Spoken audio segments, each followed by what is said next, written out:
Okay, it's Crystal with EverydayFoodStorage.net, and I'm joined again with Melinda, our pro square foot gardening expert, the woman who teaches everyone in Utah and around the world how to be square foot garden certified. And this week she's teaching you also how to be a pro at square foot gardening. And today we're talking about the soil, because the soil is the second big component to square foot gardening. Why do we have three piles here? Well, not only is it a big component, but it's probably the most important thing to your garden is your soil. You need to have it. You need to have it just right for your vegetables to really thrive. Mel's Mix is what we call our soil. After the guy who developed square foot gardening, Mel Bartholomew. Mel Bartholomew.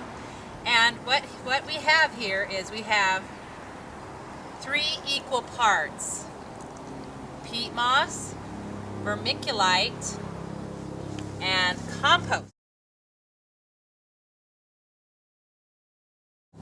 Now this compost is actually my very own compost that I've made. And we'll be showing a video too, because that's an important part of square foot gardening also, is how to compost, plus you're recycling and reusing your waste. So. And once you know how to compost and you can replenish your garden with your own compost, your garden is completely self-sufficient. Yes. Which is what we love, self-sufficiency. Not only that, but completely organic. You're not putting any artificial fertilizers, you're not putting any chemicals, so you know your vegetables are pure and as healthy as possible. So, you may not have your own compost going, especially if you're just tuning in and totally clueless about gardening. So, you can go to a nursery or a garden center and you can buy compost, but you need to buy 4 to 5 different types of compost. And by that I mean different bags. That was my big mistake. I bought all turkey manure because guess what? It's cheap. And it burned my vegetables. Unfortunately, I made the same mistake my first time too, because it was cheap. But yeah, you don't want straight manure. That's just what are some types of compost? Because I've heard there's like mushroom compost. So tell me some types, names that they can be looking for. Right. This is what you can be looking for. You do want the poultry or the turkey manure. You can get dairy manure, but you've got to also have your mushroom compost or a wood blend, like a soil pet kind of thing. You can also get worm castings. Like sometimes cities have places where you can drop your greenery and then buy back the compost. Exactly. Now be careful with that, because you might think, oh, well, that's a blended compost, it's super cheap, but most of the time it's wood-based. Completely, and so you're just not going to get the nutrients in that. And also, like here, we have our sewer treatment. They do a biocompost with some of the sewer, but it has a lot of weeds in it. It actually works really well, but we find that we get a lot of weeds in that. So you can buy these. A local nursery will most likely have that, and they might have even a blended compost in one bag, which is good, but don't just buy 5 of that same bag. Still mix it. Because you need to get different sources, because a lot of times it's in one bag that says blended compost, it's still from one source, like one dairy farm, or something like that. So, but the compost is really probably the most important of these 3, because this is what has the nutrients to feed your plants. So here's your plant food. Right here, the compost. Now our peat moss, everybody's probably familiar with peat moss. When you buy this in, say, a 2 cubic foot bag, it's going to be compressed.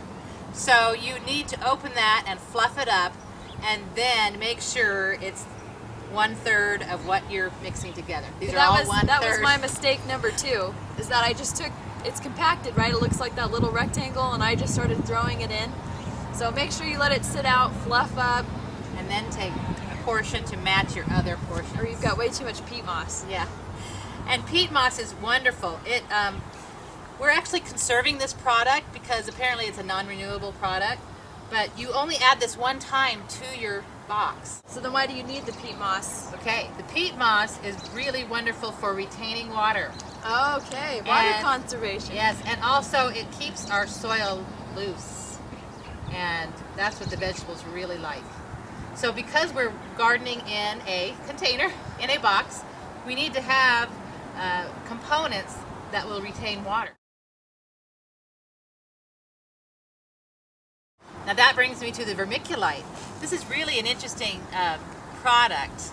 This is actually a rock that's mined out of the ground, and then it's exploded into these pieces, and they get nooks and crannies in these little pieces that will hold water. And when you feel this, it's almost spongy.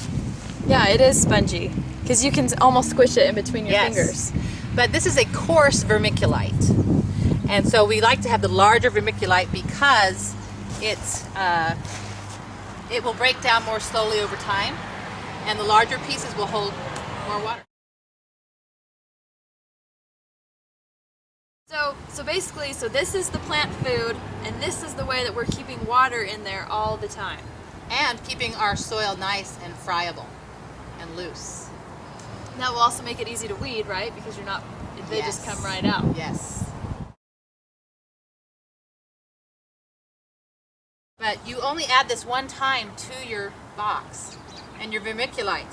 These will actually last for years and years. They don't break down. Oh, wow. They don't disappear. This will. So this is the only thing we need to replenish. And so that's why when you said in the beginning, when you're taking out a plant, because we're rotating our crops with the square foot gardening, that we're putting one scoop back into the compost and that's it. Right. Because that's the only one that will break down and get used up by the vegetables. Yeah, that's what we do add again when we're ready to plant something new. Okay, so then what do we do with these three things? What's the trick? Okay, we've got them on a tarp here, and we've got our tarp right near our box. And it helps if you've got a couple of people, one on each opposite corner.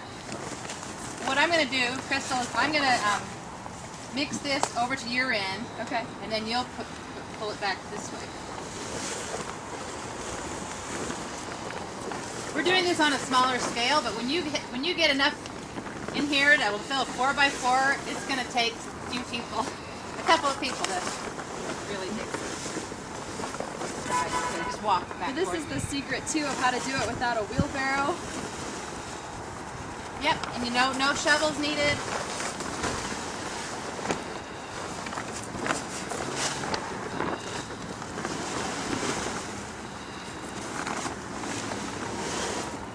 Sometimes if it's a little windy,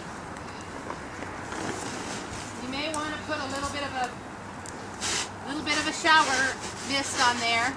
Not too much, because we don't want to get this too heavy. Yeah, because you have to carry it over to your box. Just to keep it from blowing away. Okay, I think we're ready. It looks pretty well mixed. All we do is drag it over. Now, this is an important thing. She's giving you all the secrets here. As we fill our box with our Mel's Mix, we're going to spray it. Okay. Because I want to plant right away. So, if I'm spraying it as we fill it, we're going to get it nice and moist. All that peat moss and all that vermiculite, it's going to take quite a bit of water to really soak that up. More water than I think people realize. I do too. You can have big puddles and come back in an hour and it looks dry again. Exactly. So we really, if we're going to plant seeds especially, we really have to get this nice and wet. Okay, if you'll lift that in, and I'll spray it as you...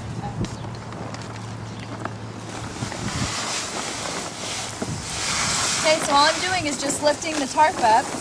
Belinda's spraying it. And it's going to go right into this little box.